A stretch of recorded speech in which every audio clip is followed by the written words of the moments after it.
Earlier this year, NASA faced a critical decision that could have ended Voyager 1's mission.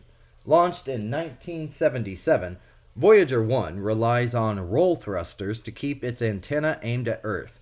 After years of using backup thrusters, due to primary failure, engineers feared both systems might fail as residue built up in the fuel lines. With only ground antenna capable of contacting Voyager 1 going offline for upgrades in May, NASA took a risky step to reactivate the primary thrusters, dormant for 20 years. The March 20th test was a success, reviving hopes that the spacecraft can stay operational through its 50th anniversary in 2027, NPR has reported.